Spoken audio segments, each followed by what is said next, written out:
Boa noite a todos os telespectadores aí que acompanham o nosso Vitalcast 360. É aquela câmera, né, gente? Eu fico chamando a atenção do Alex toda vez. Olha para a câmera certa. E eu também agora aqui, como eu tô de host principal. Inclusive eu tomei tudo para mim. É só meu podcast. O Alex tá viajando e agora é tudo meu. Tudo nosso agora. Eu e o Dean aqui. Vamos lá. Meus amigos, eu estou aqui hoje, o episódio 50, né? Então, que prazer, um episódio aí redondo, receber aqui um consultor de finanças, né, de investimentos, esse mundo hoje globalizado, onde a gente precisa cuidar do nosso patrimônio, cuidar do nosso dinheiro. Nada mais do que ter um consultor de finanças e investimento para nos aconselhar. Estamos aqui com o Dean Ataide, faz parte de um escritório aqui de importância na região. Maior do norte do Brasil. Maior do norte do Brasil, obrigado, Dean. Né? O Mais Investimentos, né? Que a liderança aí desse escritório são dois amigos meus, né? O Eduardo Campos e o Gustavo Tapajós. Estão nesse ramo aí de investimentos há um bom tempo. Agradeço muito a sua presença aqui, ter aceitado o nosso convite. O Eduardo e o Gustavo, né, infelizmente eles não puderam estar, eles iriam estar todos nós aqui conversando nesse bate-papo, mas o Dean veio representar aí o escritório, né, e agradeço muito a sua disponibilidade, viu, Dean? Eu que agradeço, Felipe, agradeço aí pelo convite, pela oportunidade da gente estar batendo esse papo aí, conversando sobre um tema que eu acho que, é de grande importância para todo mundo. Algo que a gente vive aí no dia a dia, né? Então tudo que a gente for falar aqui são coisas que a gente já vivencia há mais de 15 anos. Como profissional do mercado financeiro e também na nossa vida pessoal, né? Entendi. Hoje a gente tem, como você falou, o nosso escritório aqui a Mais Investimentos. Nós representamos o Banco BTG Pactual aqui em Manaus, na região norte, né?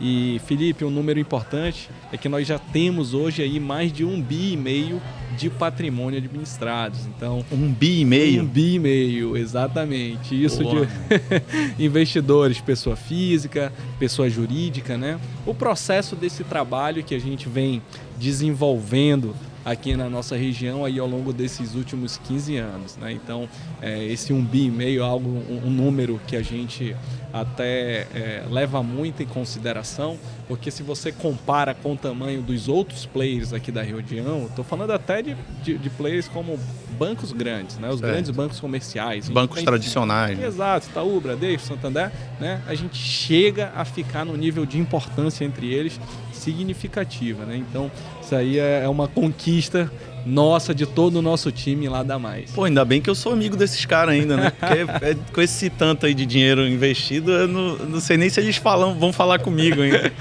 Vai sim, eu gosto. A maioria, inclusive, é pela amizade.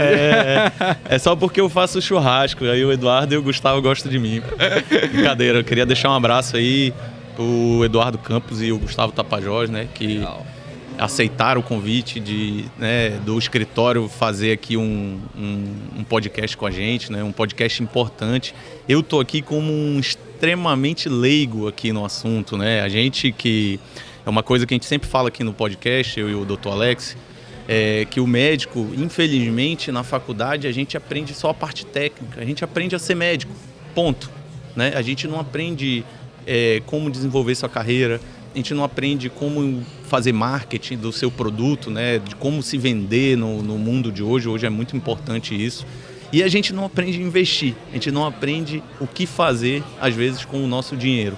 E acaba fazendo investimentos de pouco retorno, de baixo retorno, de investimentos, às vezes, furados, aí, né? Que não te dão retorno em nada.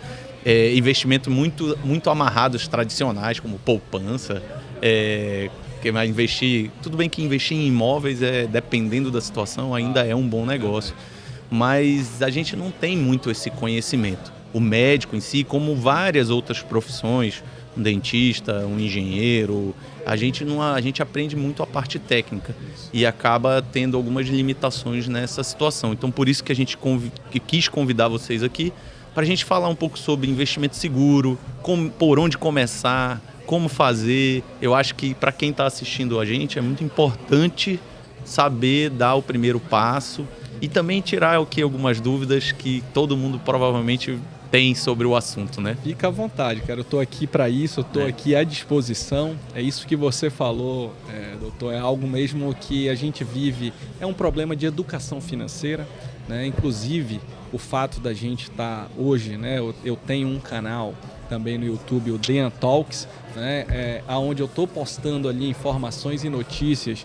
sobre o mercado financeiro e sobre educação financeira, né? Sim. E no Instagram também, quem quiser seguir, vai aparecer aí na descrição. A gente vai botar na tela aí. O @DeanTaid, né? Que diariamente eu posto conteúdo com esse propósito, né? De levar a educação financeira, porque isso deveria ser algo, doutor, que venha de berço. Da infância, né? Exatamente. Você já entrou no colégio, né? Eu sempre digo que a gente, né, deveria sair da escola, do colégio, pelo menos sabendo ali o básico de educação financeira, de orçamento, de gestão financeira, né? E até mesmo declarar um imposto de renda, porque independente da renda, independente da profissão que você siga, você vai ter que lidar com dinheiro, né? Com a vida financeira e administrar o seu patrimônio. E quando você vai para a faculdade, você vai... Aí a gente estava falando aqui de médico, engenheiro, advogados. Até mesmo na minha área, eu sou economista de formação. Dentro da faculdade de economia, a gente não aprende sobre gestão de dinheiro, né? Gestão financeira. Você aprende, como você falou, macroeconomia, né? Política econômica, política monetária, ou seja, os termos técnicos, né? Aonde você vai para o mercado de trabalho, né? E você vai escolher ali que área seguir. Mas quando eu estava ali já no segundo ano da faculdade, eu já gostava do mercado financeiro. Naquela época a gente tinha aqui a Bloomberg do Brasil, a plataforma Bloomberg, e eu já acompanhava ali de forma leiga, né? Era um outro momento, naquela época não tinha internet, nem funcionava direito, o smartphone não existia. Né? A rede social era o Orkut. Né?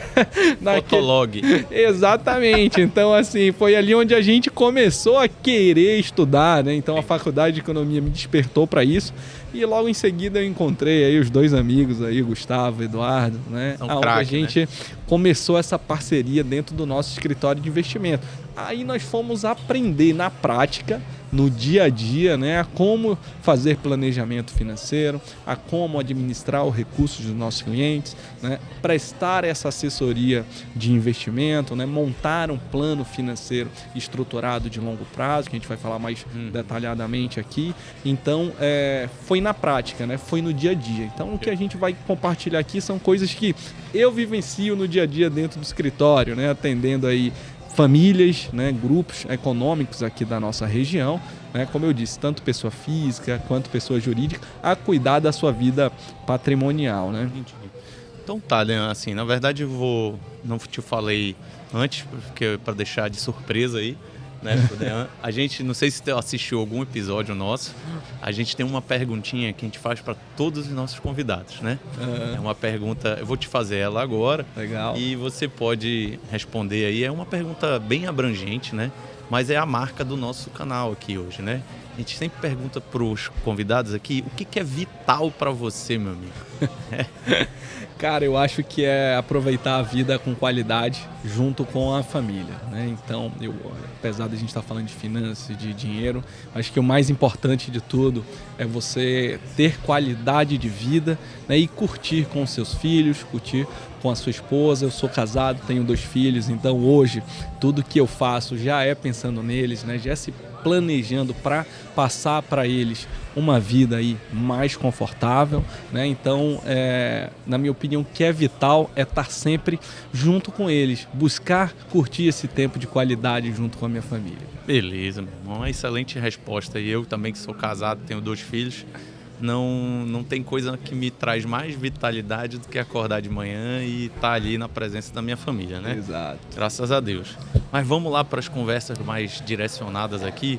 Dean, como eu falei aqui, eu sou extremamente leigo no assunto, estou engatinhando, né? Muito longe de entender sobre isso, justamente por essa situação que eu falei, de ser um profissional muito técnico dentro da área da gente, e a gente realmente não aprende a educação financeira que eu tenho foi herdada ali do meu pai, uma pessoa que sempre poupou muito e ele sempre achava que você tem que ter uma reserva para emergências, tudo.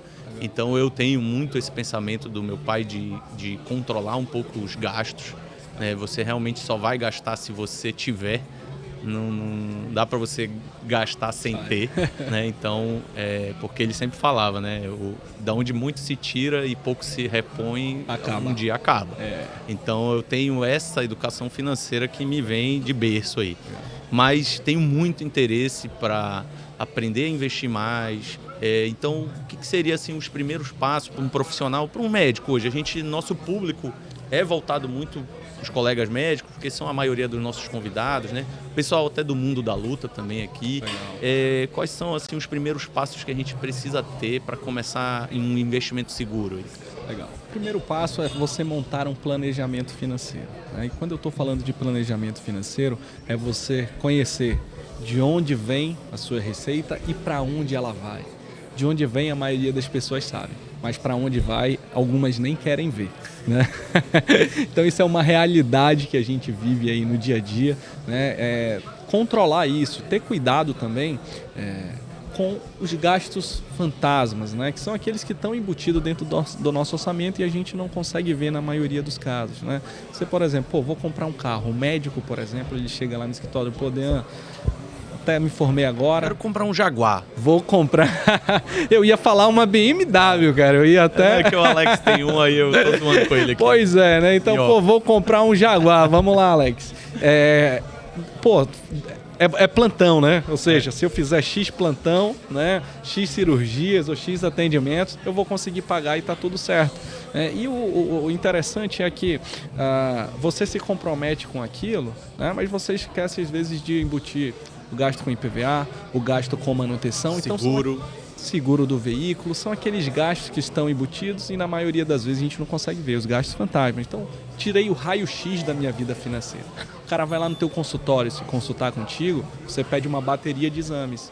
A gente pede uma bateria, digamos assim, de documentos, de informações, desde imposto de renda, né, ativos, lista de ativos e lista de passivos, tá? Receitas, despesa, e aí a gente vai para a parte de planejamento e a necessidade também da tua família, né? Então, se você tem filhos, né, se você tem uma apólice de seguro de vida, um gerenciamento de risco, isso é um outro tema também de extrema importância, às vezes a gente não leva muito isso em consideração, mas na minha opinião, esse acho que é obrigatório todo mundo ter, né?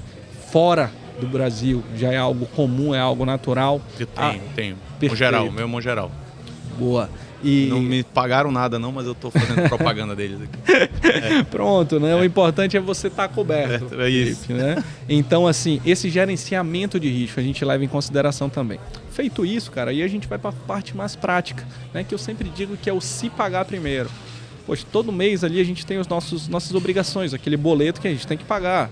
Né? Escola, enfim, condomínio e tal, moradia, gastos essenciais. Você tem que ter um também para se pagar primeiro, né? Que é exatamente com foco na tua independência financeira, na tua liberdade financeira lá na frente, né? O ritmo que você tem hoje, Felipe, de plantões, de atendimento, de cirurgias, por exemplo, você não vai conseguir ter com certeza daqui a 30 anos, daqui a 40 anos. E eu vou te dizer que eu tenho vários outros clientes médicos que até hoje, com 70, 75 anos, estão dentro dos hospitais aqui, dando plantão. Aí eu vou te dizer, 28 de agosto, já fiz reunião dentro do centro cirúrgico. Né? Eu estou falando porque a gente, para lidar, para tomar decisão, a gente sempre precisa... Exatamente isso, cara. Precisa de ter ali a assinatura presencial do cliente, né? Então, já fui dentro de centro cirúrgico atender, né? Ou seja, casos de 70, 75 anos, que eu tenho certeza que se pudesse ou se tivesse tido um outro comprometimento naquele momento, sim, poderia, sem dúvida, ter ali uma qualidade de vida diferente, né? Então, a importância do planejamento financeiro, como eu estava falando, é essa. A gente tirar esse raio-x da tua vida financeira e projetar isso ao longo do tempo, né? Como eu quero estar, Dean, daqui a 5, daqui a 10, daqui a 15, daqui a 20 anos. Se eu não fizer nada, o tempo vai passar do mesmo jeito. Então, ainda tem um outro detalhe, que é os juros compostos trabalhando ao nosso favor, né? E aí, para quem não sabe, os juros compostos nada mais é do que aqueles juros sobre juros. Então, hoje eu faço uma aplicação, o rendimento no final vai render sempre sobre um montante final. Sim. Então, juros sobre juros, a bola tende a crescer. E quanto mais tempo, Felipe, a gente investe né, mais tempo os juros trabalham ao nosso favor, né? Então, essa é a magia dos juros compostos, fazer ele trabalhar para a gente e ele nos ajudar a manter e alcançar essa liberdade financeira lá na frente. E tem um outro ponto que, Dan, em 15 anos, a gente fica muito satisfeito quando a gente vê o nosso cliente batendo as suas metas. Né? Porque além de elaborar isso, é importante monitorar. Lógico. É você saber se, aquele mapa que eu desenhei, aquele planejamento, aquele plano está indo no caminho certo. Então, ao longo do mês, a gente vai monitorando isso, se a nossa realidade está de acordo com o que foi projetado. Se não está, e aí é totalmente natural, todo mundo passa por altos e baixos, né? As coisas mudam de uma hora para outra, a gente ajusta para que aquele momento de vida que você esteja passando hoje se adeque à realidade da tua carteira, dos teus investimentos, dos teus sonhos e dos sonhos da tua família, né? E a ideia final é o quê? É a gente chegar lá na frente, acumulei um montante tal e esse montante vai pagar, digamos assim, o meu custo de vida. Então, vou trabalhar, não é pelo dinheiro. Né? Só para também não ficar parado. Exatamente, né? Hoje esse mês eu quero passar um mês fora, quero tirar um ano sabático. O problema não vai ser o dinheiro. Né? Eu quero mandar meu filho estudar fora, ou até mesmo a minha família tem um plano de mudar para fora do Brasil, né? Morar no exterior, enfim. Cada um tem seus sonhos, cada um tem sua meta. Eu digo que muito diferente de alguns livros de finanças, eu digo que cada um vive um momento de vida diferente. Cada família tem a sua particularidade. Então, o nosso objetivo como assessor de investimento é adequar os teus sonhos, tuas metas à realidade da tua família, alinhado à tua carteira de investimento. Uma coisa que tem muito, Dan, que eu vejo nos colegas, não só médicos, mas assim, roda de amigos, tudo. Às vezes tem muito esse preconceito do cara falar assim, mas eu não tenho dinheiro para isso. Mas eu não vou porque os caras lá mexem com 1 bilhão. Sim. E aí eu já vi que hoje em dia os escritórios de investimento, né? Eu até peço desculpa aí do Eduardo e do Gustavo, eu uso um outro escritório, né? Porque por uma questão do Mas destino. agora eu vou chamar a atenção, né? Tenho certeza que vai mudar essa realidade aí, meu irmão. Eu uso um escritório de São Paulo, foi por causa de um destino mesmo. Sim. Né? Foi uma junção de coisas que eu acabei caindo lá com eles, né? Eles me dão uma assessoria bem legal, tudo. Mas estamos trabalhando para migrar para mais investimento. Opa! Né? E aí, show. Está gravado, né? Agora vai ter que... Já era. E aí o que acontece? E eu vejo que eles cada vez mais não interessa a quantidade, né? Não interessa o valor que você vai investir, desde que você invista alguma coisa. Exatamente. Para te ter uma ideia, se tu fizer R$300 de investimento, estou falando de R$300, né? R$300 a gente gasta numa sentada num restaurante, qualquer. Não estou nem falando aqui de coco bambu, pobre Juana, estou falando aonde tu sentou, já foi, né? Menos 300. Você faz ali um investimento de R$300 mensais ao longo de 15 anos, tá? Com um rendimento médio de 1% ao mês, você teria acumulado ali algo como 150 mil. Né? 15 anos. 15 anos. Estou falando de R$300. Sim. Né? Dean, se a gente multiplica, e aí vai da capacidade de renda de cada um, né, de se comprometer com o que eu disse ainda agora, do se pagar primeiro, vou pagar esse meu boleto. De quem é esse boleto? É meu. Quanto é que eu vou pagar por mês? Cara, 5 mil. Se eu fizer, Dean, 5 mil ao longo desse período de 15, 20 anos, quanto é que eu vou ter lá na frente? Né? Ou seja, com certeza você vai ter alguns milhões acumulado ao longo do período. Porque, mais uma vez, é os juros trabalhando a teu favor. E falando já, Felipe, aqui de oportunidades, né? O que a gente tem hoje dentro do mercado financeiro? Você falou da poupança, né?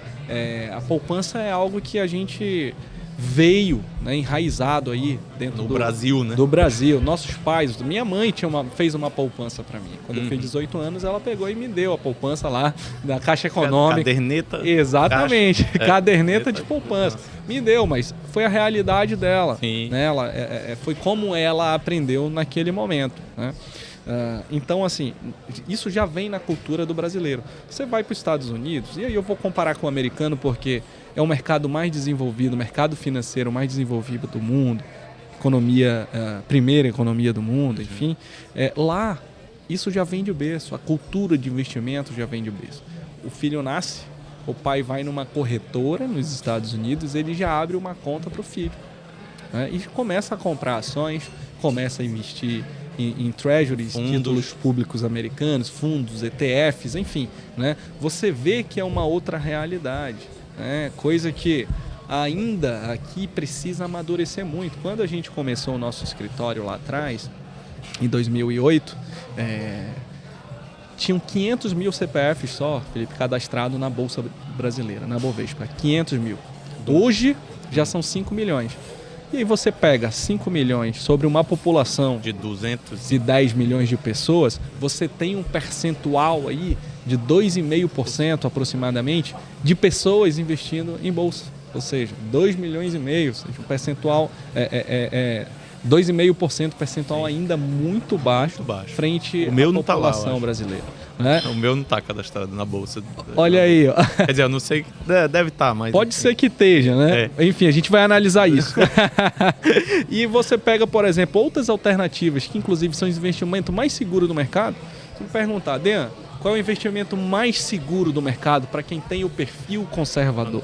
Né? Cara, hoje os investimentos mais seguros são os títulos públicos federais, que é o Tesouro Direto, Tesouro Nacional. Que tu pode entrar no site e comprar direto lá, né? Exatamente, a partir de R$30.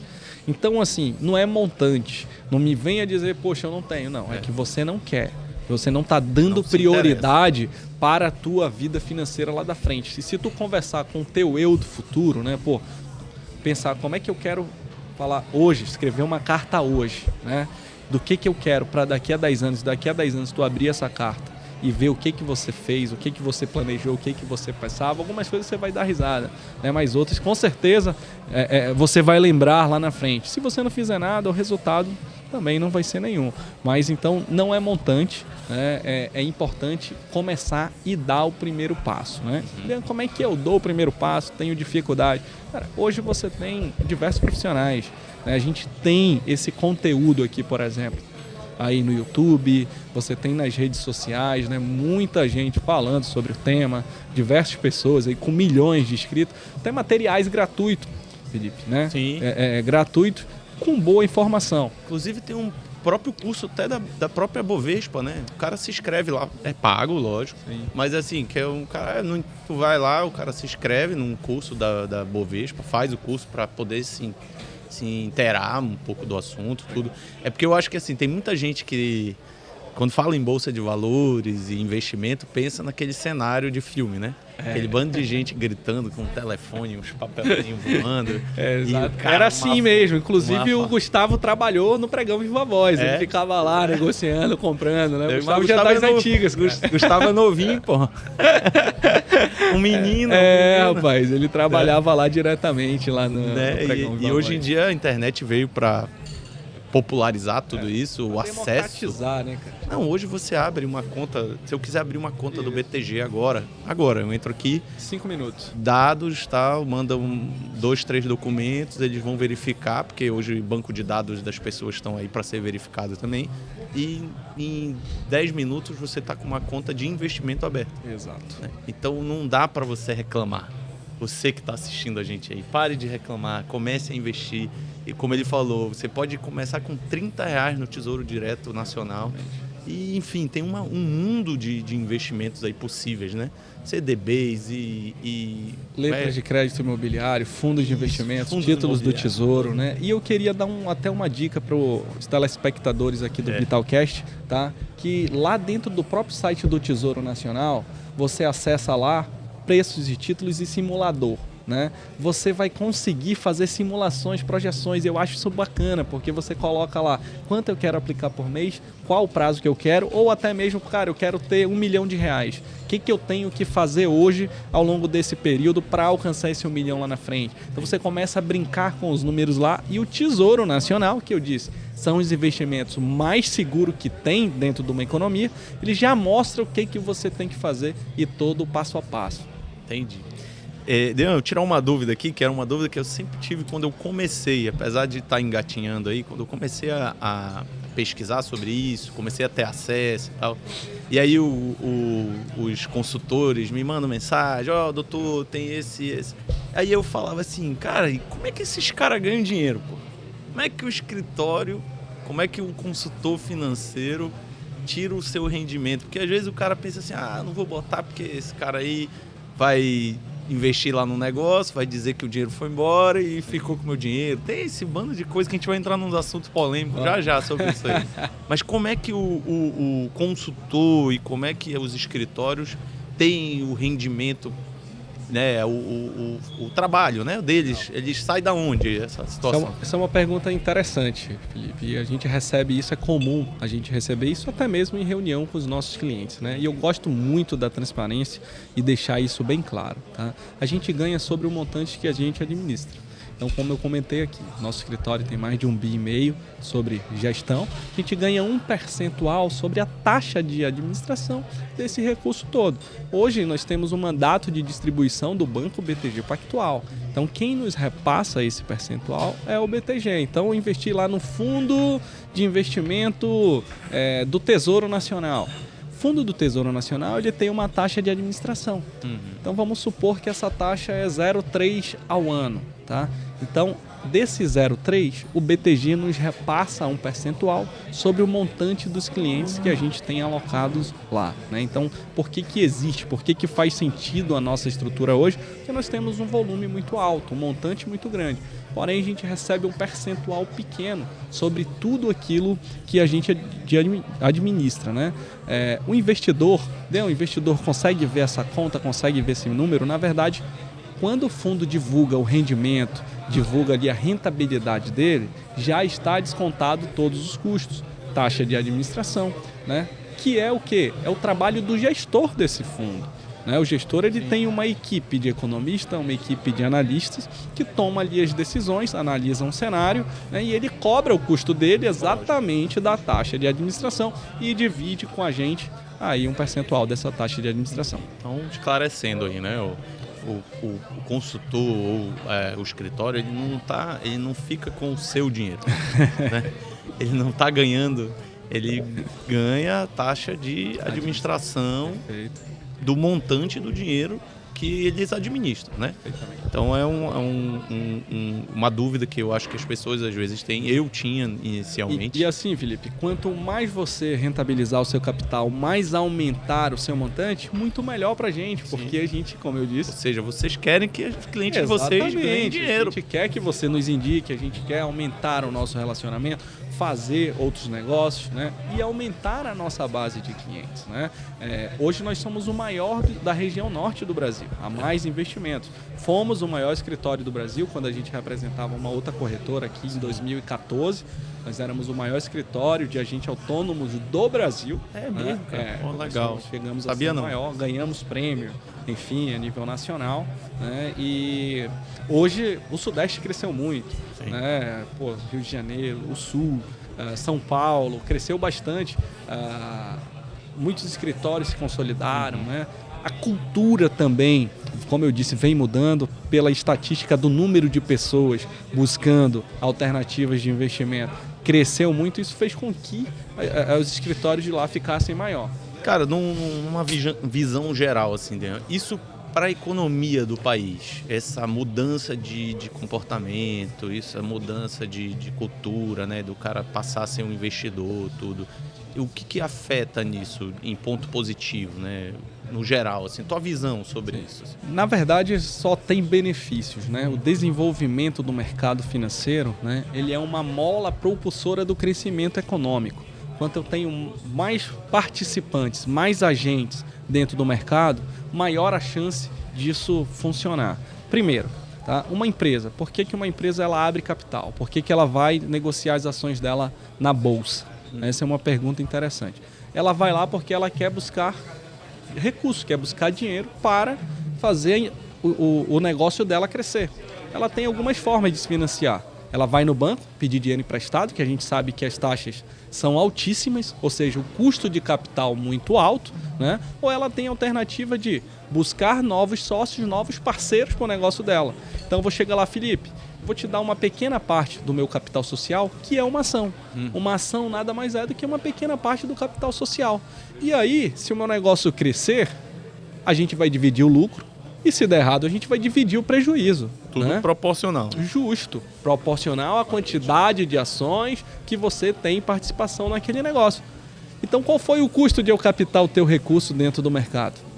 Se eu der certo, ótimo, porque eu vou estar gerando emprego, eu vou estar gerando renda, eu vou estar investindo no país, eu vou estar fazendo negócio aqui, contratando mais serviços, ou seja, você começa a fazer a economia funcionar, né? Aquele círculo virtuoso, tá? Você vai estar gerando renda, você vai poder botar o teu filho para estudar numa boa escola, você vai pagar a escola vai contratar professores e aí começa, né, a economia funcionar. Então, essa é uma forma barata, tá, das empresas buscarem capital através do mercado financeiro, tá? Entendi. Pode falar, você ia falar algum? Exatamente. Além disso, tem outras formas também, através de emissões de títulos de crédito, debentures, né? Poxa, eu posso, em vez de eu emitir uma ação, posso emitir uma debenture. Né? Que é o quê? Que é o direito de crédito do meu negócio. Explica aí o Exatamente. debenture. A debenture nada mais é do que um título de crédito de uma empresa, né? Então você, em vez de você ser acionista, você passa a ser credor. Você emprestou o seu dinheiro para aquela determinada empresa, né? Pegar aqui o Mercê, o restaurante, né? Pô, então vamos aproveitar a propaganda. Já que você falou aí, ó. Agradecer aqui sempre nosso parceiro Mercê, né? Legal. Dean ia usar o Mercê aqui vai usar o Mercê aqui como exemplo, né? Mercê fica aqui na Galeria Cristal, aqui ao lado do Manauara Shopping. Cristal, prédio comercial, acho que mais badalado da cidade. Então o Mercê tá aqui dentro da galeria.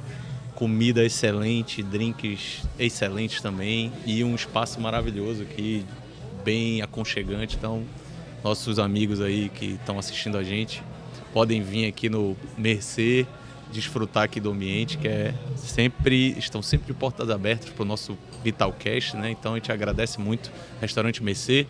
Temos outro parceiro também, local podia ter sido lá, né, Dan? Num climinha assim, ó. É verdade. Amazon Fish Pô, e tal, beira do excelente. rio, É verdade. ventinho, água, dá um mergulho no Rio Negro ali, né? Muito então, bom. Amazon Fish também é nosso parceiro, é uma das nossas casas aqui, né? Legal. E estamos abertos aí a parceiros também, quem se interessar para querer que a gente faça um episódio lá. Temos vários planos, né? De locais para desenvolver o nosso Vitalcast aí. Legal. Mas segue aí, Dean. Então o Mercê, por exemplo, inclusive, obrigado aí, o Mercê aí pela recepção, muito legal aqui. Tava até comentando. Já tinha vindo, né, aqui já? Já tinha vindo, mas não sabia que o podcast era aqui em cima. Então quando eu vim aqui achei sensacional.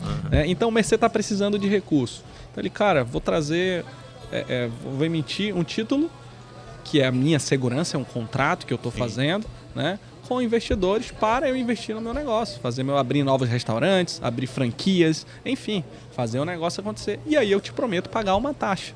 Beleza, tu investe em mim, eu vou te pagar uma taxa. A gente vai combinar uma taxa de 10, 15, 20%. Aí é questão mesmo de negociação. Sim, de a taxa, perfeito. A taxa básica de juros é a taxa Selic, né, que é a taxa básica de juros da economia. Ela é a nossa referência para tudo. Então, poxa, o Mercê, se ele quiser atrair capital, ele vai ter que te pagar pelo menos a taxa Selic. Porque, poxa, eu vou chegar aqui, Mercê, tu quer que eu empreste dinheiro pro teu negócio e tu não vai me pagar o que o Tesouro Nacional tá me pagando?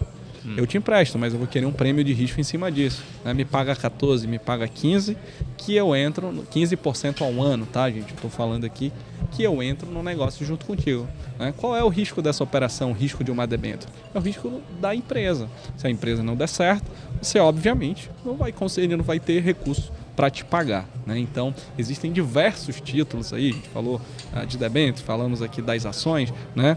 Então, é uma forma das empresas captarem recursos e investir na economia, investir no país, né? Então, o mercado financeiro crescendo, o mercado robusto é sempre bom aí para todo mundo. Vamos entrar aqui em alguns assuntos polêmicos aqui, né? Para você explicar aí, que a gente vê, eu acho que uma boa parte da população, apesar de que isso mudou muito nos últimos anos, mas uma boa parte da população consome ainda muito o meio de comunicação mais popular do Brasil, que é a televisão. Sim. Então a gente vê às vezes as notícias aí, e aí uma das notícias muito muito faladas recente, né, nesse assunto. A gente tocou de assunto de bolsa, empresas e tal, foi a questão das americanas, né? Sim. Das lojas americanas. No geral, o que foi que aconteceu ali que os diretores deram uma desperto ali, né? Uma situação meio que nos Estados Unidos isso caracteriza até crime, eu não sei, né? O que foi mais ou menos que configurou a questão da Americanas aí? Vamos lá, esse é um caso recente, interessante, né? A Americanas, ela passou por um problema agora de risco de crédito, né? Ou seja, ela tinha as debêntures emitidas no mercado, que eu falei, né? E ela não declarou essas operações de risco sacado, que a gente chama, no balanço dela. Então foi feito um processo de auditoria. Toda empresa de capital aberto, ela tem que ter uma auditoria independente. E aí a gente está falando de empresas como KPMG, a Pricewaterhouse, enfim, de empresas globais, né, fazendo auditoria. Isso é exigido pela Comissão de Valores Mobiliários, que é a CVM. Quem regulamenta o mercado financeiro aqui no Brasil, né, e fiscaliza o mercado financeiro é a Comissão de Valores Mobiliários, ao qual eu sou cadastrado, né, eu tenho uma prova, o nosso escritório ele é registrado na Comissão de Valores Mobiliários, né, e ela reporta diretamente para o Conselho Monetário Nacional, né, que é a estrutura do Sistema Financeiro Nacional. Né? Então, a Comissão de Valores Mobiliários é quem regulamenta e quem fiscaliza aí o nosso mercado financeiro. Ela passou, a Americanas não informou que ela tinha uma dívida, né, com o banco na operação de risco sacado no balanço dela. Tá? Quando entrou um novo diretor, né, Sérgio Rial, um cara do Santander, um cara de mercado financeiro, isso é totalmente natural, a operação risco sacado totalmente legal dentro do mercado financeiro, e muitas empresas do varejo usam essa estrutura para financiar os seus negócios com fornecedores. Né? Então, você é um fornecedor da Americanas. Beleza, eu compro de ti, eu vou te pagar em 30, 60, 90 dias, né? Mas eu preciso de dinheiro agora. O que eu faço? Eu vendo esse crédito que eu tenho, você vende esse crédito para o banco, o banco vai lá, ele te repassa esse valor, né? E ele cobra, já te antecipa o valor e cobra uma taxa sobre isso, obviamente. Sim. Mas se você tiver alguma... qual é o risco dessa operação? É a operação da Americanas. Americanas que fica como garantia dessa operação de risco sacado. Né? O que aconteceu é que isso não foi declarado no balanço, né? Eles tinham colocado isso em dívida com fornecedor e não como dívida bancária. Tá? E quando você vai fazer o valuation, você vai fazer uma análise da empresa... É muito pior, né? Exatamente. Tu pega o balanço e tu fala, pô, beleza, eu tenho uma dívida aqui com meus fornecedores. Se der algum problema no meu negócio, eu vou pagar o fornecedor, né? Uma coisa é tu ter uma dívida de pessoa física para pessoa física. Não, para pessoa jurídica, de PJ para PJ. Exato. Uma coisa é com o banco. E outra coisa é com o banco. E aí, quando o cara chegou lá, ele olhou e falou, pô, mas isso aqui, essa é uma dívida bancária. Vocês têm que declarar isso no balanço, né, como dívida bancária. Você colocou isso como dívida bancária... O modelo de valuation, né, o modelo de precificação da tua empresa muda completamente.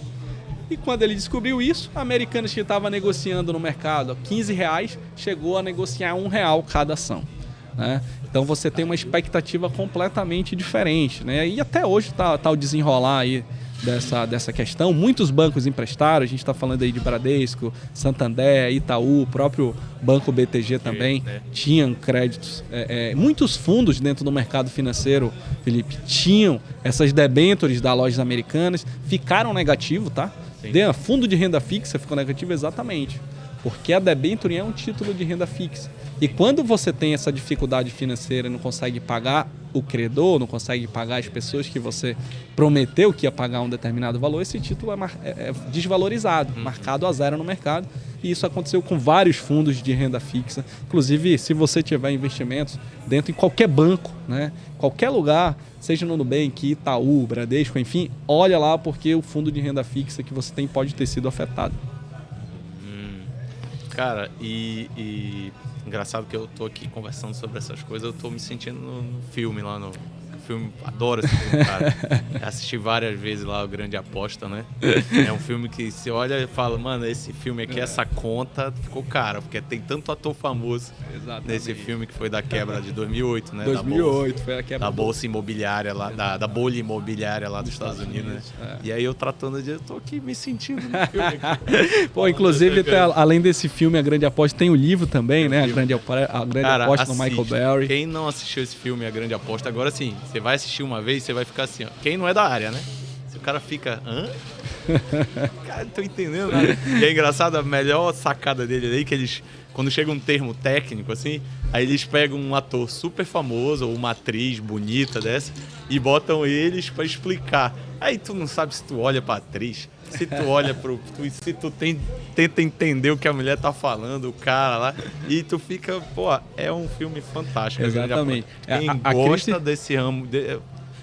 não sei se eu tô falando alguma besteira, vocês que são da área aí, podem me dizer mais se realmente é um filme bem feito ou não, mas eu acho ele sensacional. Cara, tem vários. Eu acho que não só filme, as séries também são legais, né? Então, acho que algumas dicas aí também. Tem A Grande Aposta. A gente tem a série do Madoff também, que foi a maior... Conheço. Foi o maior esquema de pirâmide que aconteceu no mundo até hoje. Tá?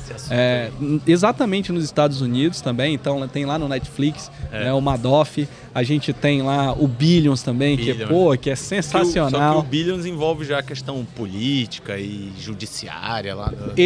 Exatamente, né? Venda de sentença, sei lá. Isso. Eu não assisti pouco o Billions. O Billions, ele é um dono de uma corretora de investimento, né? E aí o procurador da República dos Estados Unidos quer pegar ele, enfim, é bem bacana, cara, muito legal. A gente tem aí também, agora até recentemente, lançou agora, que é o do Ike Batista, que foi um caso recente aqui, né? Nacional, né? Exatamente, nacional. Então, inclusive eu perdi dinheiro com as ações da OGX Petróleo, que era do Ike Batista. Foi logo quando eu comecei a entrar no mercado financeiro, lá em 2008. Né? Então, foi o maior IPO da história da Bolsa naquele momento. Né? Então, ele estava lançando o IPO. Né? Pois é. O IPO é a oferta pública inicial. É quando eu quero lançar as ações da minha empresa para negociar na Bolsa. Então, naquele momento, ele fez o IPO da OGX Petróleo, que era a empresa dele, e ele desenrola, conta toda essa história aí no filme também. Então, tem bastante material aí para a turma se divertir. E fantasiar aí um pouquinho.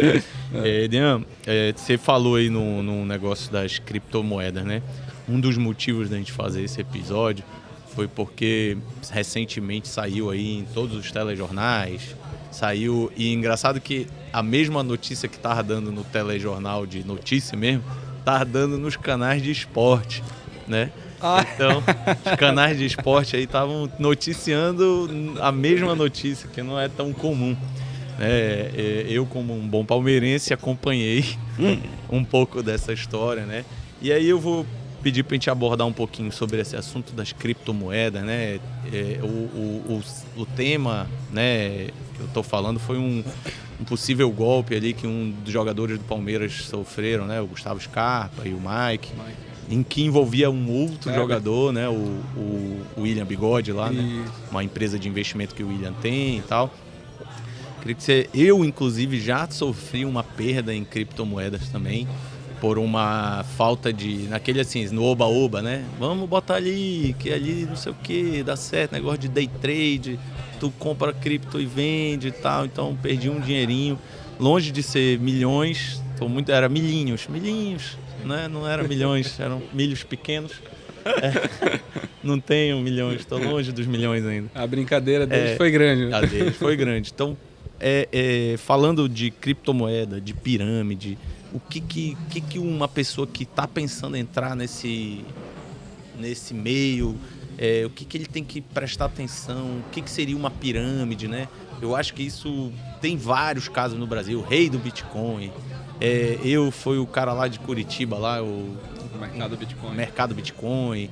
E teve no Rio de Janeiro. E geralmente essas pirâmides estão envolvidas com máfia, com não sei o que, confusão, né? E aí, o que a gente pode falar sobre esse assunto? Eu diria o seguinte, Felipe, não acredite em falsas promessas, né? Primeiro, se estão te oferecendo algum investimento com retorno muito acima da média do mercado, corra, fuja. O que eu estou falando a média do mercado?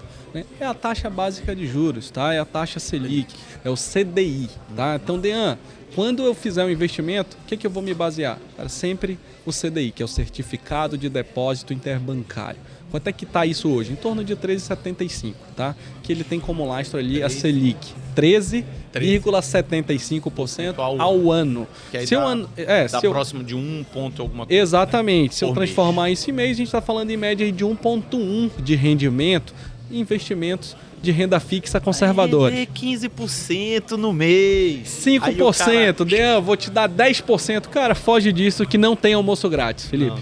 Não existe almoço grátis. O cara abre o olho, tá? Né? O cara cresce o olhão. O caso do Scarpa aí. O Scarpa não escarpou, né? Não escarpou. Então, assim, o cara chegou lá dizendo que ia dar 5% ao mês pra ele. Porra. Cara, não existe. Porra, e pior que o Scarpa é um cara inteligente, pô. O cara estuda. Exato. Ele tem um perfil do jogador. Calma, gente. O Mike também, né? Disse que o jogador de futebol é burro, pelo amor de Deus. E não é só ele não, Felipe. Eu vou trazer aqui alguns casos de empresários. Perfil, né? Empresário. Tá? Eu caí. Olha aí, perdi, médico. Médico, olha aí, ó. Doutor Felipe caiu, né? A gente teve ali... É porque a gente sabe dos famosos, porque chega na mídia, né? Mas você teve lá o Janguier, você teve... O Janguier estima-se, tá? Que foi em torno de 20 milhões, ninguém sabe na real, tá? Mas é o estimado em torno de 20 milhões de reais. É que, o cara é dono da Ser Educação, de uma empresa de capital aberto, enfim, né? Uma estrutura gigante. Assunto, né? Era juiz federal, né? Então, assim, caiu também, né? Você teve o Wesley Safadão, a Sasha. O Wesley foi no caso do rei do Bitcoin, né? Só ele até pegou o jato como garantia, então esse aí não saiu perdendo tanto que segurou, conseguiu amarrar isso. Então a gente teve isso. A JJ Investimento, que foi no Rio de Janeiro, inclusive um cliente meu também perdeu muito dinheiro lá, não me falou a quantidade. Investia comigo, ou seja... A gente chora junto com o cara. O cara investia comigo, tinha ali a carteira dele, chegaram com ele e falaram, não, a gente vai te garantir. Primeiro, investimento garantido. Não existe. Não existe. E principalmente lá em cima, né? Exato. Vou te garantir 6% de rendimento ao mês. Cara, beleza. Chegou lá, mandou, encontrei com ele aqui no Manauara, tomando café triste. Né? Eu falei, cara, empresário, conhece, entende, né? Caiu, sabe? O cara pegou 160 milhões e sumiu, desapareceu. Né? Então tivemos vários casos, né? O Mike, e aí a gente teve... Ronaldinho... tem vários, né? Mas o Zico, enfim. Esse eu acho que gerou uma polêmica maior porque envolveu os caras que eram amigos, né? Aí tem essa questão, né? Sempre tem ali um amigo que vai te indicar, conheci um negócio bom. Cara, procura primeiro. O Alex vem de vez em quando com mais história dessa pra mim. Alex... Vem, não, agora a nossa vida tá resolvida. Aí eu falo, não, meu amigo, calma. E encontrei ali a solução. Vem com mais história dessa assim, eu falo, calma, vamos olhar aqui um pouquinho. E Alex, né? No dia que alguém encontrar a fórmula para ganhar dinheiro, meu amigo, ele não vai te dar. Não vai, né? Ele não vai te vender, não tenha certeza, não tenha dúvida. A fórmula que a gente ganha mais dinheiro é trabalhando, mano. Cara, eu sempre digo, Felipe, que existem 5 maneiras de você ficar rico. A primeira delas é nascendo rico. Não foi o meu caso. Não nasci em berço de ouro, não sou rico. Tu casar com alguém rico. Eu casei por amor, tá? Então minha esposa que vai assistir aí, cara, vai tá vendo, né? Depois, cara, tem um talento especial. Sei aí que a gente tava falando, Ronaldinho Gaúcho, né? Ivete Sangalo, enfim, né? Ser aí alguém aí do ramo da música também não é meu caso. O quarto é ganhar na Mega Sena, cara. Tô jogando até hoje e não conseguia até então. Pelo menos tu joga, porque tem gente que fala, queria ganhar na Mega Sena, mas tu joga? Não, aí fica difícil. Pelo menos o cara joga. Pois é, não consegui ainda. A minha avó tem 77 anos, até hoje ela joga lá. E o quinto, cara, é você estudando, trabalhando corretamente, tendo disciplina, fazendo um bom planejamento financeiro, que a coisa acontece. Então, eu acho que a quinta modalidade funciona, pelo menos é a que eu conheço, que dá mais certo até hoje, tá? Então, não tem almoço grátis, fuja de falsas promessas, tá? Aqui em Manaus, a gente teve um caso recente da Lotus também, ali no Vieira Alves, que foi um outro caso também que fechou operação judicial, pessoas presas. PF, né? Exatamente, operação da Polícia Federal e muita gente envolvida, juiz envolvidos. Então, assim, pessoas de gabarito alto, né? Muitos funcionários públicos também envolvidos. Então, gente, mais uma vez, verifique se essa pessoa está cadastrada lá na Comissão de Valores Mobiliários. Como é que faz se essa tem... verificação? Entrar no site cvm.gov.br, digitar lá Dean Luiz Ataíde, mais investimentos. Você vai ver que são profissionais habilitados para atuar dentro do mercado financeiro, tá? Então faça essa verificação e fuja aí de falsas promessas. Pede... Não. Quer alguma coisa, cara? Cara, Tá bem? pode Quer ser mais aí. água? Pede alguma coisa lá. E pede outro gin pra mim. Cara, eu falando um pouco da minha infância ali, que eu comentei, né, sobre meu planejamento financeiro, a minha educação financeira, que vem muito do meu pai, é mais ou menos essa linha de pensamento. Meu pai sempre falou, rapaz, dinheiro muito fácil, você sempre desconfia, independente de como for. A gente, né, às vezes trabalha com questão de governo, contratos e tal, de cirurgias, não sei o quê. E conheço vários colegas também que têm isso. E aí a gente vê assim, não é o nosso caso, né? Sim, mas a gente vê assim, o cara cobrando, superfaturando coisas, né? 4, 5, 10 vezes o preço de mercado. E aí eu falo sempre, rapaz, isso aí vai dar merda.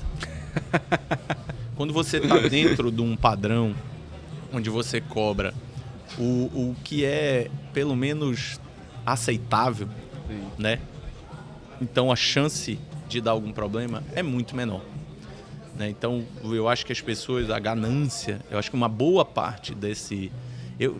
todo dia eu vejo, às vezes eu estou vendo o telejornal ali, meu pai e tal, meu pai tem quase 70 anos, né? E ele foi do mercado, não do mercado financeiro diretamente, mas foi um funcionário público que mexia com finanças. Então ele era funcionário da Secretaria de Fazenda aqui, então ele mexeu há 30 anos mexendo com as finanças e ele sempre falava isso, dinheiro muito fácil, sempre desconfia. E aí às vezes na telejornal a gente vê, por exemplo, esse negócio dos criptomoedas aí, né? Felipe, semana passada a minha conta foi hackeada. Hackearam conta de quê? a minha conta do Instagram, tá. Dean Ataíde. Sim. E começaram a mandar mensagem para as pessoas perguntando se tinham criptomoeda, porque aí você consegue clonar a carteira de criptoativos, porque uma coisa é tu ter a tua carteira, outra Sim. coisa é tu ter ali a tua segurança, né? Sim. Você guardar dentro da tua... tipo um pendrive, né? Do Sim, teu token, né? É isso que eu ia falar. Tem colegas que o cara tem e guarda no cofre lá. Exatamente. Aquilo ali bota a criptomoeda lá. Exatamente. É um código, né? Perfeito. Na verdade, são vários códigos. Né? Você registra esses códigos dentro daquela tua carteira, tá? E deixa isso guardado num lugar que você consegue acessar. Sim. Se um dia você esquecer aquele código, aí é um problema. Né? Você tem que lembrar da sequência de códigos, tá? Entendi. Então, assim, ainda tem, cara, muita gente que tem cripto que não tem essa estrutura ainda de segurança, tá? Tá com a cripto na nuvem aí. Exatamente. E se quebra, como a gente teve a FTX agora nos Estados Unidos, que foi o maior, que foi inclusive que levou à quebra do rei do Bitcoin, da própria do Scarpa, do Mike, a gente estava falando, enfim, a FTX foi uma corretora, uma exchange, né, de criptoativo, uma das maiores, que quebrou. Né? Então esse é um mercado novo, esse é um mercado que ele não é nem regulamentado em lugar nenhum. Tá? Aqui no Brasil não é regulamentado, nos Estados Unidos ainda se está trabalhando para regulamentar, né? Então é sempre importante entender essa estrutura aí por trás. Eu acho que nessa questão da vinda de vocês aqui, era uma coisa que eu queria deixar assim, bater um pouco, né, nessa tecla, de que você tem que procurar segurança. Né? Eu acho que a sua carteira tem que ser diversificada em... Olha eu aqui me metendo, dando dicas. Né? Você tem que diversificar a sua carteira. Não, e no seu dia a dia mesmo. Você tem que diversificar seus ganhos. Você não pode ter só uma fonte de renda. Quanto mais fontes de renda você tiver, melhor. Porque a gente não sabe como é o mercado de hoje. Amanhã é outra coisa. Depois de amanhã mudou completamente. Então você tem que diversificar seus ganhos. Sua carteira de investimento tem que ser diversificada também. E aí você tem que... Vale a pena, eu acho, ter sempre uma porcentagem para você fazer o alto risco. Eu digo que existe o tripé dos investimentos. Né? São 3 coisas importantes, Felipe, que a gente tem que levar em consideração. O primeiro é o risco, é a segurança que você falou. Poxa, se eu tenho uma rentabilidade alta, é porque eu estou correndo muito risco. Se eu tenho uma rentabilidade mais baixa, é porque eu estou com um perfil mais conservador, tá? O segundo é liquidez, ou seja, é prazo. Né? Ou seja, o que é a liquidez? É a capacidade de eu transformar aquele ativo, aquele investimento em dinheiro. Tá? Então, preciso de um investimento com liquidez imediata, obviamente a rentabilidade vai ser menor. Eu quero um investimento que me renda mais, obviamente o prazo daquele investimento vai durar mais tempo. Né? E outra coisa, o terceiro é exatamente o retorno. Né? Pô, Dan, qual é o retorno desse investimento? Se o retorno, como eu disse, é maior, o risco é maior ou o prazo que você investiu aquela aplicação é um prazo maior. Né? Se o retorno for menor, você está obviamente com liquidez, ou seja, com a capacidade rápida de resgatar, né? E correndo um risco muito menor também. Geralmente as pessoas chegam, eu quero investimento de retorno alto, liquidez imediata e risco baixo. Falei, poxa, onde é que tu encontrar esse investimento? Me avisa aí também. Me manda que eu vou junto contigo, né? E eu vejo muito falam hoje, né? As pessoas que têm ali um volume maior de investimento, e aí o cara às vezes quer essa liquidez mensal, né? Ou quase que mensal, né? Que acho que acontece muito nos fundos imobiliários, né? Perfeito. E porque eu vejo, vou dar um exemplo, né? Que eu concordo, consigo enxergar, mas às vezes eu não concordo muito. Sim. Porque o cara fala assim, o cara que é investidor mesmo, que só pensa nisso, acorda e dorme pensando day trader, não sei o que. Aí o cara fala assim, não vale a pena comprar casa própria? Sim. Esse dinheiro, quanto é um apartamento aí? Sei lá, apartamento hoje uma média, 700 mil aí. Isso. Esse dinheiro você pega, bota no fundo imobiliário e vai render o preço do aluguel que tu paga e tu não descapitaliza e tal. Assim, cara, eu entendo, consigo enxergar isso. Legal. Mas eu falo assim, cara, se você puder, eu vejo dessa forma, se você puder, eu acho que é você ter a sua casa, aquele patrimônio seu, né? Que é como esse negócio de mercado financeiro, da noite pro dia o negócio muda, né? E muda, é muito volátil, né? Exato. Então, não façam isso. Eu acho que você tem que ter o seu patrimônio tradicional, vou dizer assim, sua casa própria, sua segurança e tal. E aí o segundo imóvel, aí pode ser até que tu não vou comprar um segundo imóvel, não vou descapitalizar, prefiro ter um fundo desse de liquidez mensal e tal, né? Eu acho que isso é uma coisa muito particular, Felipe, tá? De cada pessoa. Tem gente, por exemplo, que, não pensa em ter uma moradia própria, não pensa em ter uma renda. Cara, não sei se ano que vem eu vou estar aqui, ou se eu vou me embora, ou se eu vou estar em outro lugar. É uma outra situação, né? Agora, como eu disse no início, é sonhos e objetivos de cada família. Cara, se aquilo vai atender o teu sonho, vai atender a realização dos teus filhos, da tua esposa, ou até mesmo a sua realização pessoal, vamos se planejar para conquistar aquilo, né? Se a gente for fazer conta em números, aí vai depender da modalidade que você for fazer. Por exemplo, se eu vou comprar um imóvel financiado, realmente não vale a pena. Você vai pagar de juros 2 imóveis, por exemplo. Sim. Né? Se você vai fazer, por exemplo, em vez de eu comprar um imóvel agora menos hoje, é mais amanhã. Então, se você pegar, investir, guardar, depois comprar um terreno, construir, o valor agregado nisso é muito maior. Sim. Né? Agora, comparar investimento com investimento, né, é uma coisa factível. Então, os fundos imobiliários que você falou, né, os fundos imobiliários são uma excelente fonte para você diversificar o seu capital, tá? E paga hoje muito melhor que o aluguel. Sim. Tá, então quero investir no imóvel, né? Para alugar. Perfeitamente, vou comprar para alugar. Primeiro, tu vai deixar o dinheiro imobilizado, parado, né? Nos fundos imobiliários, você pode vender a cota no mercado financeiro e 2 dias esse montante está na tua conta. O rendimento médio hoje de um aluguel não chega a 0,5% ao mês. Se você vai para o fundo imobiliário, hoje tem fundos pagando em torno de 1,4%, 1,3% isento de imposto de renda. Né? Então você ainda tem essa questão, porque no aluguel tu vai descontar 27,5% de imposto, vai pagar IPTU, dor de cabeça com inquilino. Obra, né? depois. Obra, enfim, né? Ainda tem outros custos. Mas para investimento, né? A modalidade dos fundos de investimentos é uma excelente alternativa de diversificação. E aí, né? E o imóvel não tem liquidez imediata, né? Quase. Exatamente. Você às vezes, geralmente, quando você precisa vender de urgência, você se quebra, né? Não, ainda você perde. tem um detalhe importante. Cara, eu tô precisando de 50 mil reais.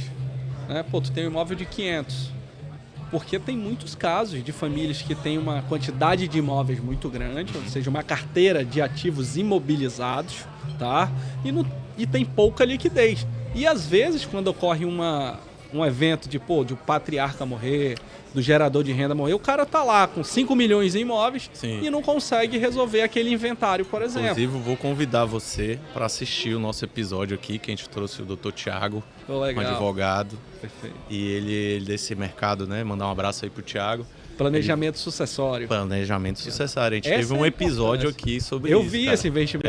O Thiago até me mandou mensagem. Tô devendo um café pra ele, cara. Conhece, tô devendo um café pra ele. Já Pô, tá marcado, né, Thiago? Depois Thiago da Páscoa. estudou comigo no colégio, cara. Pô, legal. E aí foi muito legal. Ele vai voltar, a gente vai trazer ele de novo pra gente continuar falando um pouco sobre esse assunto, sobre outros assuntos aí que ele tem para abordar com a gente. Esse é um dos pilares que a gente aborda no planejamento financeiro, né? Porque não é só de dinheiro, né? É de planejamento mesmo. Então, planejamento patrimonial, esse é um dos pilares. A gente falou de investimento, de gerenciamento de risco, ou seja, você ter ali a pólice de seguro de vida, caso aconteça algum problema, Felipe, no momento que você está formando a sua vida patrimonial. Né? E o segundo é a sucessão. Todo mundo vai passar por isso. Né? Como é que você quer deixar isso para as pessoas que ficam? O brasileiro, a gente estava falando, né? O brasileiro, ele morre e fala, quando eu morrer, que se vire, né? Deixa a vida me levar. O pessoal que tiver vivo, que se resolva. E hoje em dia, realmente, você pode... evitar muito desgaste familiar. Sem dúvida. Irmão, brigar com irmão, confusão, por causa de um simples planejamento. E às vezes não é um custo, nenhum custo absurdo, né? Exatamente. Você consegue planejar aí. E Dean, um outro assunto aí que a gente conversou aqui nos bastidores, que eu acho que vale a pena a gente comentar, sobre essa situação de algumas quebras aí de banco americano recente, né? Teve o suíço, né? O Credit Suisse, que não é americano, é suíço, né? E teve o banco lá do Vale do Silício também, que ele financia aí as startups, né? A gente está vivendo, na verdade, Felipe, um momento muito turbulento no cenário econômico, né? E aí eu estou falando de cenário econômico global. A gente vem de uma pandemia que até então não sabe se acabou mesmo, como é que tá. Agora, 3 meses atrás, a China estava fechada por conta de Covid, né? Em seguida, entrou numa guerra no leste europeu, né, que também prejudicou muito a economia europeia. Então a inflação na Europa subiu muito, o custo de vida na zona do euro ficou muito caro. Paralelo a isso, a gente tem hoje uma inflação também nos Estados Unidos, né? Ou seja, em 40 anos não tinha uma inflação tão alta como a gente tem hoje na economia americana. A inflação é um fenômeno completamente natural dentro de uma economia, desde que ela seja controlada. Aqui no Brasil, por exemplo, nós temos uma meta de inflação, né? O Conselho Monetário Nacional define, a meta é 3,5% ao ano. Ou seja, você tem um pouquinho de inflação, é saudável você ter um pouco de inflação, porque mostra que a economia está aquecida, as pessoas estão gastando, né? O mercado está girando. Tá? Agora, quando ela foge do controle, que foi inclusive o que aconteceu no ano passado aqui no Brasil, a gente chegou a ter uma inflação acima de 2 dígitos, tá? Aqui no Brasil. Foi 11, 12, né? Exatamente, 12% de inflação. O que você tem que fazer? Você aumenta a taxa de juros como uma política, né, econômica para controlar a inflação. Tá? Então, um remédio para a inflação é aumentar juros. Porque os juros ficam mais caros, o crédito fica mais caro, as pessoas vão emprestar menos dinheiro, o custo das empresas aumenta também, né? Ou seja, a economia tende a dar uma retraída. E o Banco Central americano veio fazendo isso. A taxa de juros média nos Estados Unidos é 1% ao ano. Aqui no Brasil a gente está com 13,75 para você ter uma ideia, né, de taxa de juros ao ano. Então a taxa de juros é muito baixa lá no mercado americano historicamente. O que aconteceu agora, Felipe, foi que o Banco Central americano teve que elevar os juros, tá, para 4,5%, ou seja, teve um salto na taxa de juros nos Estados Unidos. O crédito nos Estados Unidos está ficando restrito, o custo das empresas é lastreado nos juros. Muitos bancos tinham posição em títulos públicos americanos Então ele compra lá o título público, como a gente compra o Tesouro Nacional aqui, o Tesouro Direto, eu compro as Treasuries, que são os títulos públicos americanos. Quando eu comprei esses juros lá, o Silicon Valley Bank, o Banco do Vale do Silício, ele comprou a taxa, o título público americano, Treasury, a 1% ao ano. E agora tá em 4,5%. Então fala, pô, muita gente viu que ele teve um problema de crédito, ele falou, pô, vou sacar o dinheiro que eu tenho aplicado lá. Então os correntistas começaram a ir lá sacar o dinheiro, corrida aos bancos, né? Esse movimento que sacou, eu preciso vender os meus ativos para te entregar o dinheiro que tu tá me pedindo. Quando ele vai vender, o mercado fala, opa, por que eu vou comprar de ti o teu título que está me pagando 1%, se eu posso comprar diretamente lá do Fed, do Banco Central Americano, a 4,5%? Se tu quiser me vender, eu compro, mas eu vou te comprar pela metade do valor que tu pagou. E aí você tem um deságio nos títulos mais seguros do mundo. Os títulos públicos americanos são considerados os títulos livres de risco. São os títulos mais seguros do mundo, né? E então, quando você vai fazer isso, o cara perdeu dinheiro em renda fixa com os títulos mais seguros do mundo, títulos públicos americanos. E isso aconteceu com o Silicon Valley Bank, né, que era o banco que financia as grandes startups no Vale do Silício. É o 16º maior banco dos Estados Unidos. Que é onde está toda a tecnologia, tudo, né? Essas de Apple tá lá, Google Exatamente. A grande preocupação, Felipe, é se isso pode se estender ou se alastrar, né, para outros bancos, tá? Então todo mundo liga o sinal de alerta, né? Você liga o sinal vermelho para entender, opa, vou frear aqui um pouco, porque se outros bancos estão também posicionados em título público e precisar fazer esse movimento, sem dúvida alguma, pode ter aí um tipo de problema, de uma reação em cadeia no mercado. Óbvio que desde a crise de 2008, nenhum banco dos Estados Unidos quebrava, então esse é o primeiro desde a crise de 2008, tá? Então, a galera já fica tensa, né? Exatamente. O Banco Central americano, ele tem mecanismo para salvar. A gente tem lá o FDIC, que seria similar ao Fundo Garantidor de Crédito aqui do Brasil, né? Que todos os investimentos que a gente faz aqui em renda fixa, LCI, LCA, poupança, conta corrente, enfim... tem um seguro lá. Tem um seguro até R$250 mil por CPF. Lá é $250 mil, tá? Então esse foi o caso lá que a gente teve no Banco do Vale do Silício. Do Credit Suisse, né? E a gente já está indo agora para a Suíça, para a Europa, né? O Credit Suisse emprestou dinheiro para algumas empresas que não conseguiram pagar, tá? Então ele teve um retorno negativo no balanço do banco, né? Inclusive o analista que descobriu isso tem o sobrenome de Lehman. Não coincidência, na crise de 2008 o banco que quebrou foi o Lehman Brothers.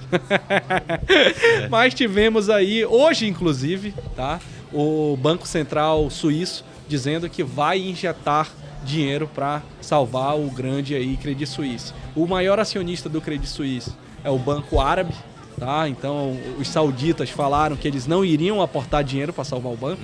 Eles já tinham feito um aporte no ano passado de 4 bi de dólar, mas o Banco Central Suíço falou que vai botar 50 bilhões de francos suíços para resolver aí o problema de liquidez do banco, né? Por que o Banco Central faz isso? Que é muito ruim, uma crise institucional. E ainda mais na Suíça, que a gente tem ali, poxa, aquela imagem dos bancos suíços, né? Isso é uma referência, na verdade. Segurança. Então, pô, se aconteceu isso lá, né, fica... É uma crise de imagem, uma crise institucional muito grande. Então, o Banco Central Suíço, ele prefere socorrer esse banco aí para evitar qualquer tipo de quebra, qualquer tipo de problema. Cara, legal, cara. Pô, aqui a minha cabeça tá... Mas eu tinha algumas coisas a mais pra falar, mas eu não sei se eu falo, cara. Não, pode falar, meu amigo. Uma informação assim que a gente, né, vê, né, principalmente hoje eu tenho uma conta BTG, tenho conta de investimento no BTG também. Legal. Tenho no concorrente aí também. Né? Mas o concorrente fica aqui perto. O BTG realmente, quando a gente pesquisa, é o maior banco da América Latina. Aí, né?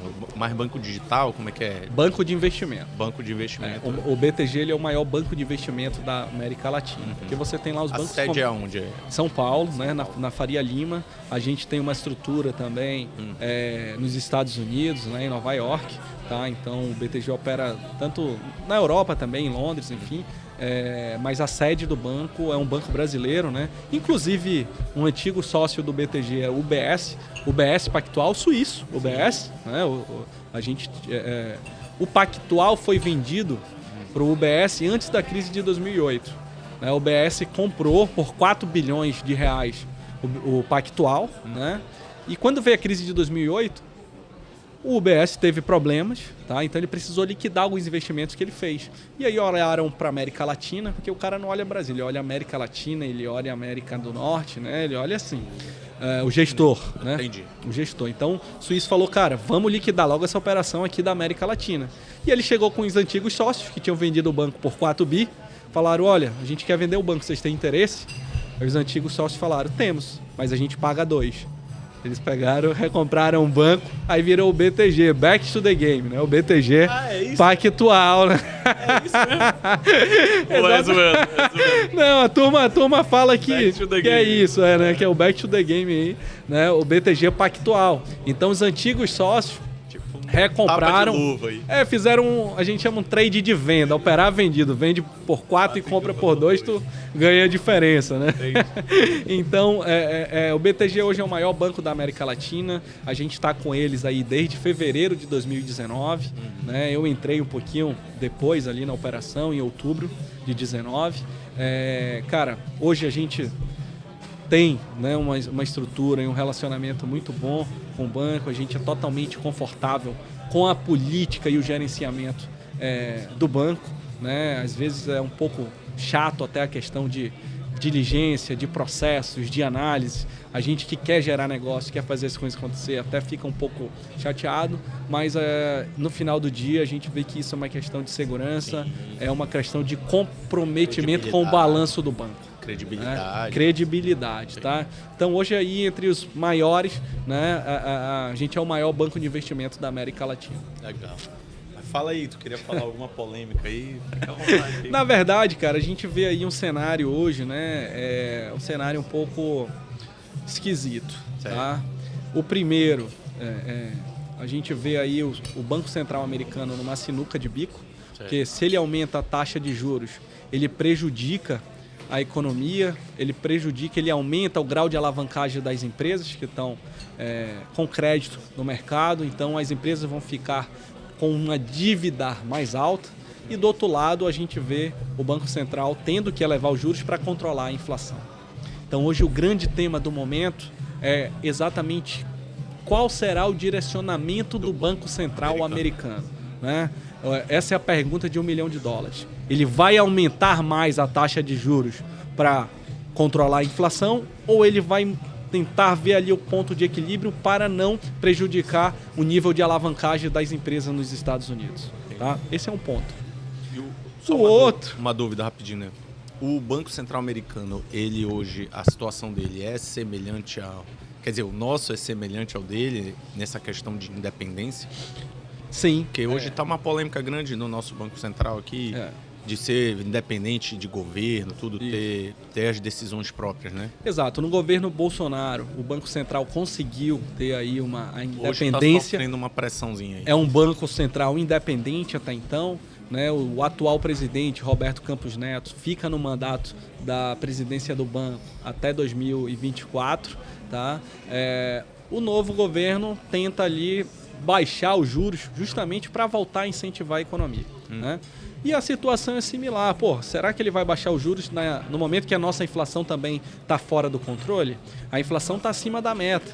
Hoje a inflação está em torno de 6%. O IPCA, o Índice de Preço ao Consumidor aqui no Brasil, está em 6%.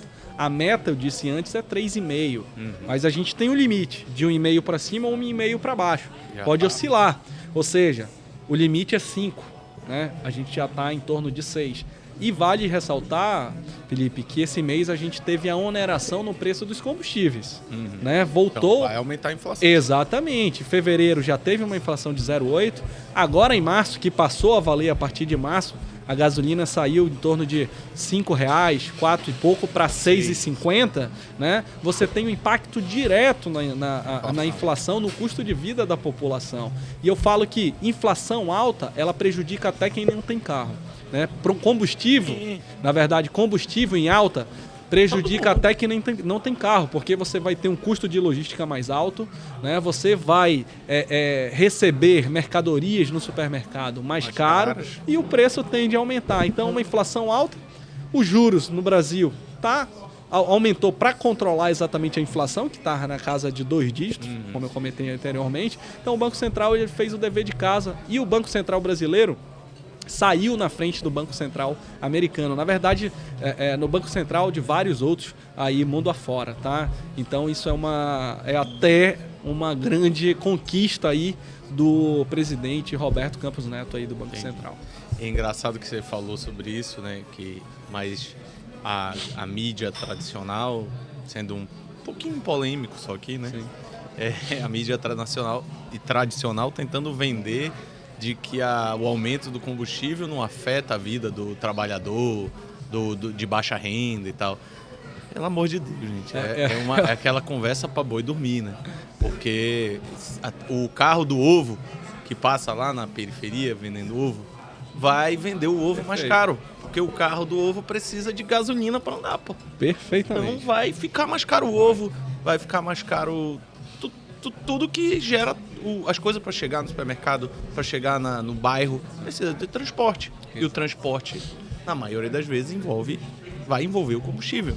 Né? A gente não tem ferrovia elétrica, a gente não tem nada disso, que vai envolver combustível. Então, se aumenta o combustível, vai afetar diretamente a vida de todo mundo. Você não precisa ter carro para ser afetado por o aumento do combustível, né?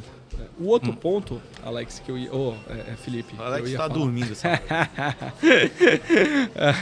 Alguém tem que trabalhar, né, Felipe? Eu tô aqui fazendo o serviço dele. Se ele me pagasse tudo que ele me deve, eu conseguia fazer um bom investimento lá na agência. Rapaz, Alex, te complicaram aqui agora, olha. Ele tá me devendo um monte de dinheiro. Quem não serve para bom exemplo, serve para mal, né? É tudo meu agora. Eu tomei conta do podcast agora. O outro ponto aqui, cara, que eu ia comentar é exatamente o que veio acontecendo e a gente vê um movimento ao contrário no mercado asiático, né? A gente vê os Estados Unidos passando aí talvez por um momento de recessão, a Europa na mesma pegada de inflação alta, de juros altos, né?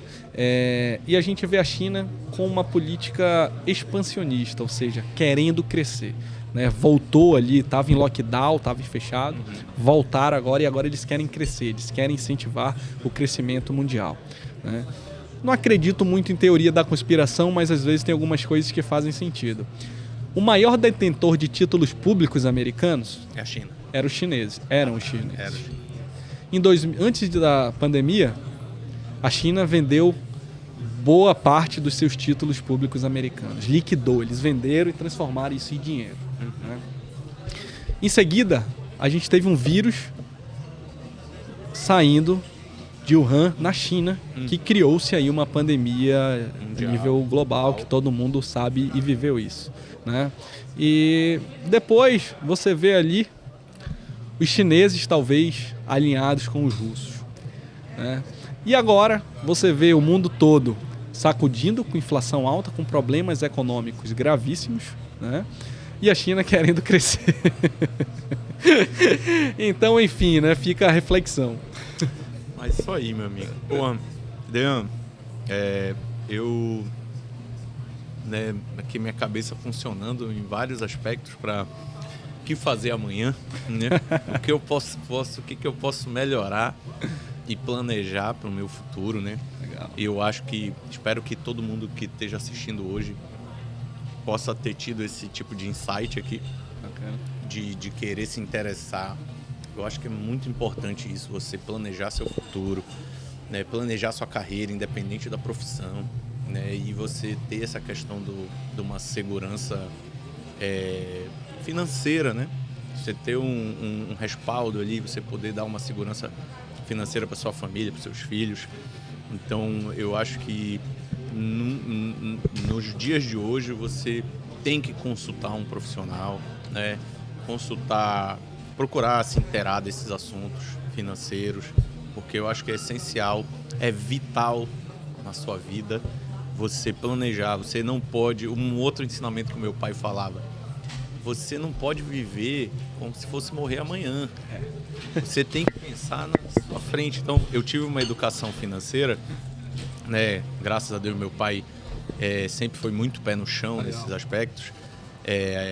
Apesar dele ser muito conservador, eu falo: pai, vamos abrir uma conta no BTG, cara. Vamos começar a investir num fundo desse. Ai, não, mas eu tenho lá meu CDB do Banco do Brasil. Eu tenho... Não, pai, pô, pelo amor de Deus, tem coisa melhor aí, cara. O senhor pode pegar aí o seu rendimento e... Não, mas aí é muito... Tá, mas enfim... Eu dou muito crédito para minha educação financeira nesses aspectos de ter pé no chão. Coisa boa, sabe? cara. Que bom. Que já veio de casa, né? Já Você falou de muito casa. do seu pai aqui. Inclusive, faço questão de conhecer. Leva ele, o convite está feito aí. Vou levar ele. A gente fica ali no The Office. No The Office, né? No The Office, conhecer, tomar um café aí. Ele destrava um pouquinho lá. Legal. Né? Mas, cara, foi um prazer te receber aqui, tá, Adriano? Espero outras oportunidades de trazer vocês aqui do Mais Investimentos. Espero que o Eduardo e o Gustavo me dê o prazer de vir aqui no podcast. Legal. Eu falei com eles esses dias, né? Vamos lá e tal. E eles, infelizmente, não puderam vir por questão, né? Imagina, o cara tem 1 bi para administrar, pô. Ele deve estar cheio de coisa para resolver. Mano. Tá lá nos Estados Unidos em reunião com os bancos, lá com os gestores. Isso, mas agradeço muito a disponibilidade de você. Foi um prazer mesmo. Acho que foi muito legal aqui o bate-papo, tá? E com certeza a gente vai convidar vocês para outras oportunidades aí. Cara, eu que agradeço. Parabéns aí pelo projeto de vocês, excelente. Fui bem tratado aqui, o Mercê serviu aqui pra gente, uma estrutura fora do comum. O pessoal lá no Dentalks vai até me cobrar, lá no Dentalks é só um café e uma água.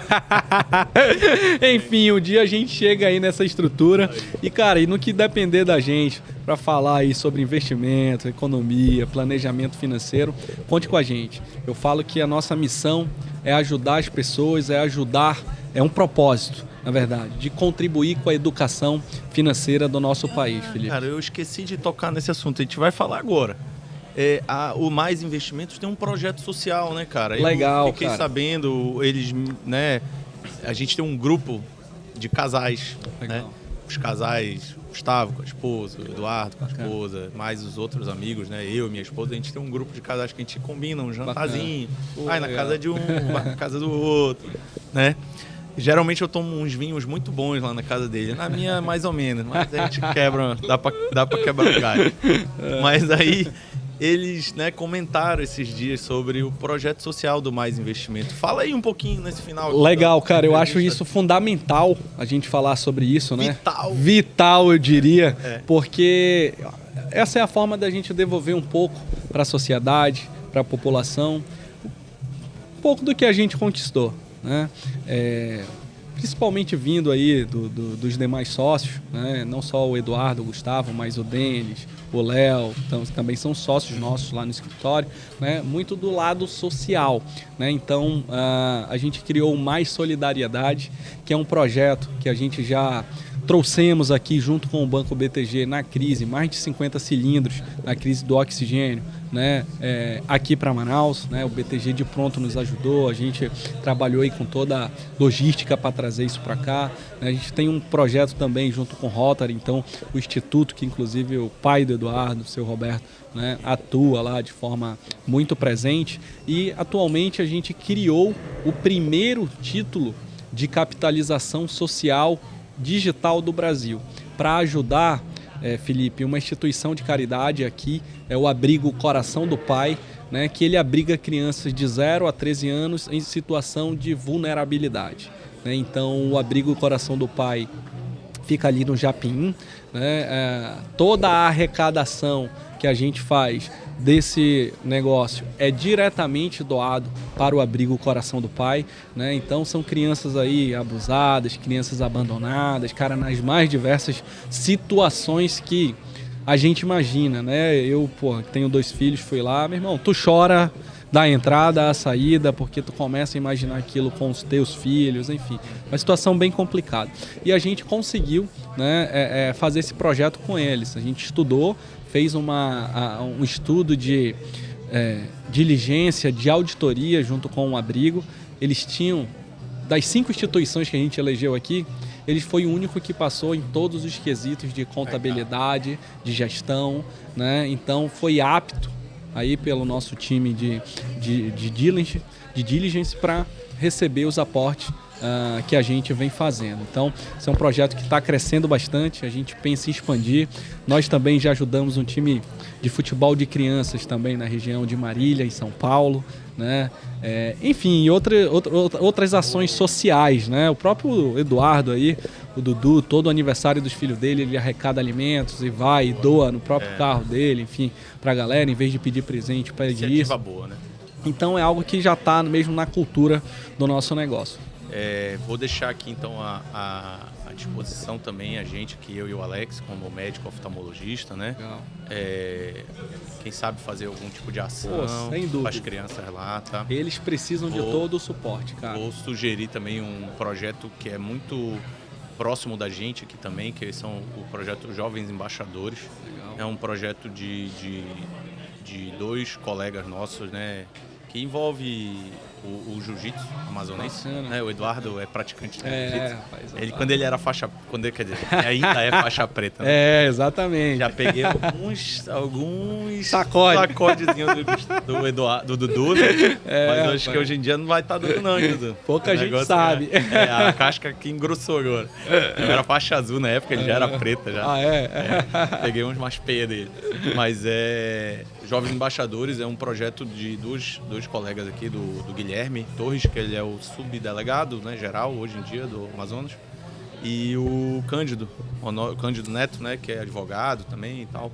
Eles têm um projeto muito legal. Bacana. Que envolve aí cerca de 200, 300 crianças, sabe? Legal. E tatame lá gigante, então eles ocupam as crianças naquele horário onde a criança podia estar envolvida com coisa ruim na rua. E o esporte muda a vida, ele salva. Então vou deixar aí de convite também.